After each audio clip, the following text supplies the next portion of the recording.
Hello guys, it's me, your sister Christy. This morning, I'm on my way to my work and it's Wednesday morning. Yeah, it's Wednesday morning and maulan na maulan dito since Monday pa talaga. Walang tigil ang ulan dito sa amin, but no choice tayo kasi may trabaho tayo, naghahanap buhay tayo para sa ating pamilya, no? Kasi alam naman ninyo, once na hindi tayo kumakayod ay wala tayong mapapala kung magtamad-tamad tayo. Kaya kahit masama ang panahon, go na go pa rin tayo. So, nasa Tagum na ako this morning kasi pupunta ako ng Panabo office. Yes, Panabo office kasi every Wednesday nasa Panabo office ako. And grabe talaga ang ulan. Ayaw talaga magpaawat ni ulan. So yung mukha natin ay okay na okay pa this morning. Parang ayos na ayos pa yung mukha natin. Ewan ko lang mamayang hapon. I will make a video also pag uwi ko, guys. Kumusta na kayo? Yes, I hope nasa mabuti kayong kalagayan ngayon. I hope safe kayo. And thank you so much, no?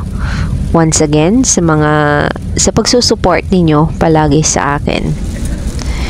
So, nandito na tayo sa Carmen. Yes, this place, alam nyo ba, once na walang tigil ang ulan dito, this area ay bumabaha talaga dito. Yes, just imagine that one, yan, yung 6 lanes na yan, bababahain talaga yan.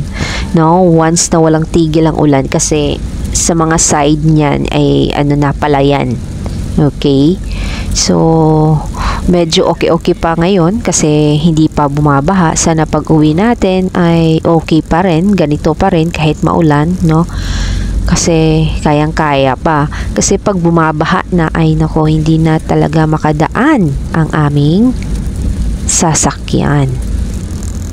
Later guys, pag uwi ko, I will take a video also. Hello guys! Okay pa tayo dyan? So, uwi na ako at ang mukha ko, tingnan nyo ang mukha ko compare kaninang umaga sa pag-duty ko. Takot na ako, as in, sobrang takot na talaga ako guys kasi hindi na daw maganda ang situation dito sa Carmen at saka Patagum at saka Pamawab. Madadaanan namin yan ngayon. Tapos sobrang ulan na masyado dito sa Panabo. As you can see guys, as in yung patak ng ulan talaga ay grabe, parang binubuhos na talaga. Kaya bilis-bilisan namin kasi madilim na dito. It's na ito ha, time check 5 PM pa lang ito pero ganito na, parang gabi na talaga, makulimlim na talaga. Ewan ko na lang pag Pamawab area na kami. Nako, sana wag naman. So ito guys, papakita ko sa inyo yung first na river or ilog na dinadaanan namin. Tingnan nyo. Ayan, tumataas na ang tubig at malapit na talagang mag-overflow sa daan. Once na mag-overflow na ito guys, talaga, bababahain na talaga yung highway. Yes. Ang laki ng ilog nito, pero tingnan nyo, malapit na talaga guys. So kaya bilis-bilis tayo para makauwi tayo na safe sa bahay. Kasi yung 2 anak namin nandun sa bahay, no? Yan talaga pag may mga anak na tayo. Madi-divide na talaga yung iniisip natin. Kuya, bilisan mo naman. Ayan, parang kumakalma na ang ulan dito banda. So pa-Carmen na tayo. Yes, yung first na ilog or river na dinadaanan natin is yun ang Tuganay. So when you search that one, no, if you search that one in Google or kahit dito or yes, Google, YouTube, may makikita talaga kayo na situation dito.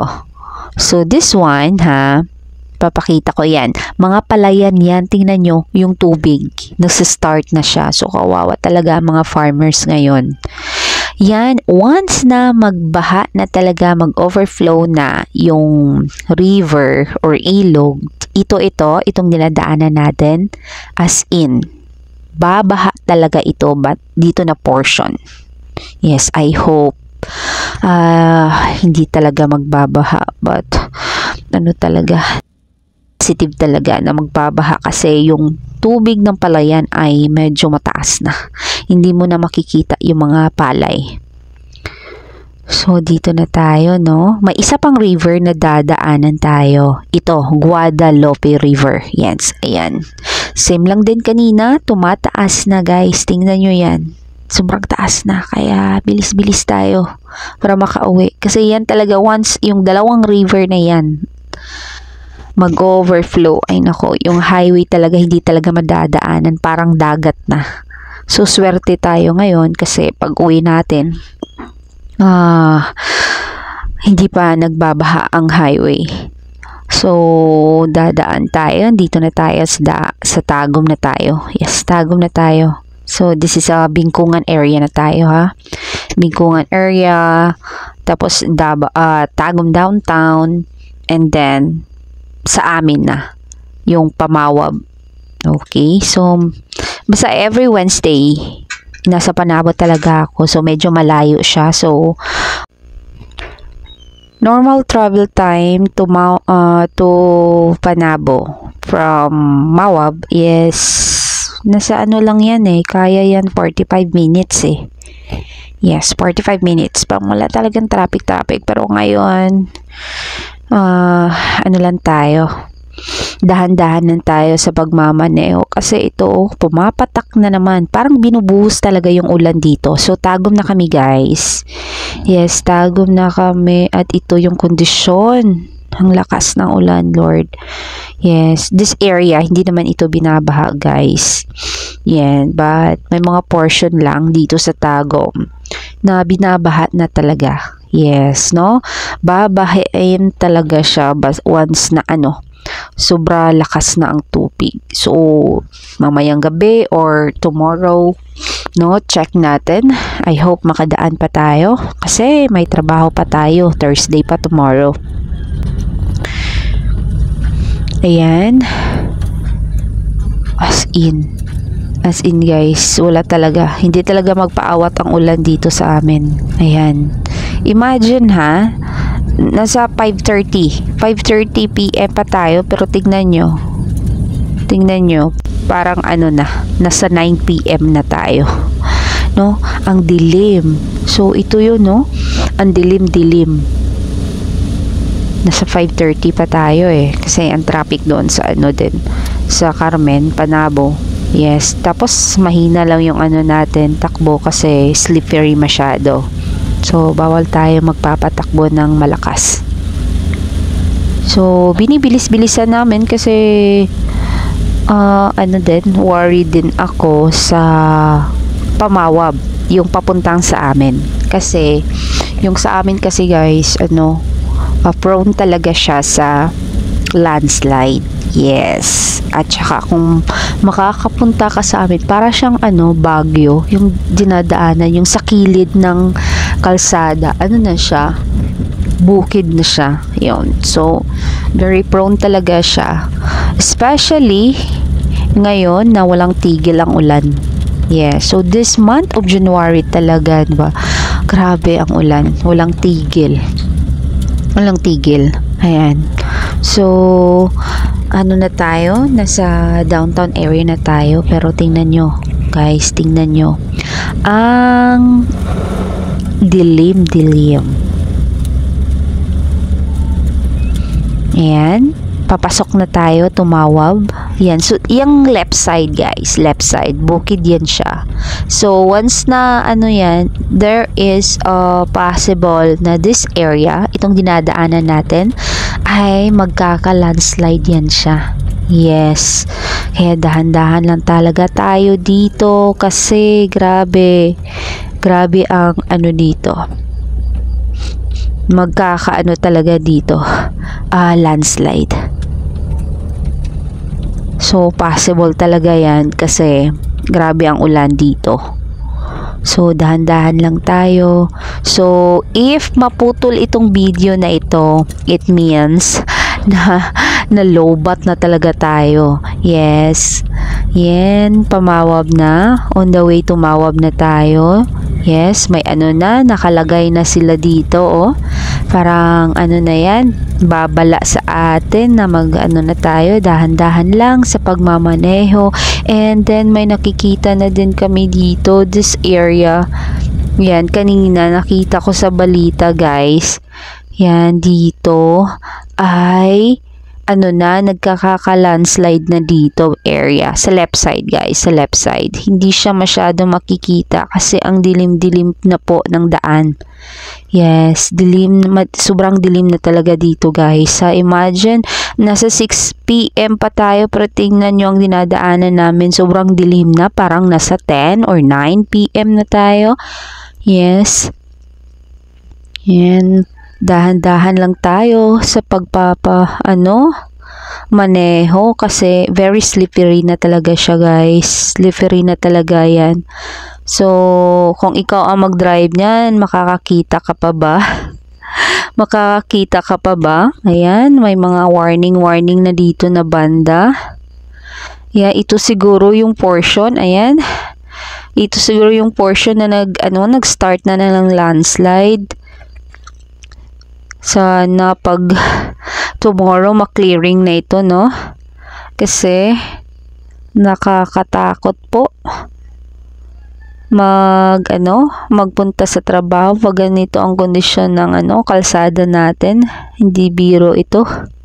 Buhis buhay ito, guys. Pero wala tayong magagawa kasi naghahanap buhay nga tayo dito. So na lang tayo. Dapat yung faith natin sa Panginoon ay kakapit talaga tayo sa mga ganitong oras. No? Kasi siya lang ang nakakaalam. Siya lang talaga nakakaalam sa lahat talaga. Pero once na may pamilya ka na, iba talaga yung yung maiisip mo. Yung dobleng-dobleng takot. Sana man lang bukas ma-okay na ang lahat, no? Wala nang ulan. Magpapakita na si Haring Araw para naman yung lupa dito, hindi na tayo magkaka-landslide kasi ang ihirap talaga, guys, na sa tuwing dadaan tayo dito nagkaka-landslide. Talaga, sobrang takot talaga. As in. So, ito, malapit na tayo. Nasa na talaga tayo. Nasa Mawab, no?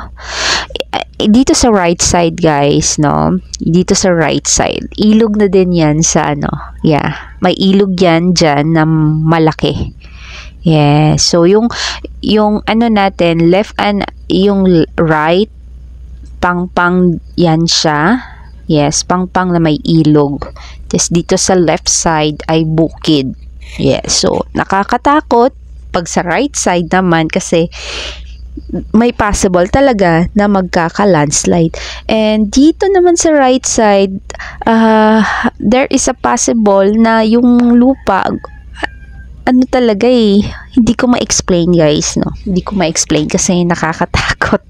Sa next time pag uwi namin, hindi na siguro mag-early out na tayo, no? Mag-early out na tayo basta ganito ang situation. Imagine that, ganito nakadilim. Parang brown up. Parang walang kuryente. Yes, kasi sobrang dilim dito. So guys, no, sana lahat ay nasa mabuting kayo, ha, safe kayong lahat kasi dito sa amin, dito sa Mindanao, Davao region talaga, buong Davao region, masama talaga ang situation. Yes. Bang sama. Ayan, ako. Traffic na naman. Traffic. Ano ba ito? Ano ba nangyari dito? Bakit traffic ito? My God. Malapit na ito sa amin, guys, no? Malapit na ito. Yan. Dahan-dahan lang tayo. Sobrang traffic. Sana yung battery ng cellphone ko ay kakayanin pa. Pero once na hindi na makayanin, guys, pag once na maputol na itong video, it means wala na talagang battery yung cellphone ko. So guys, before I will end my video, thank you so much for the love and support always. Keep safe, everyone.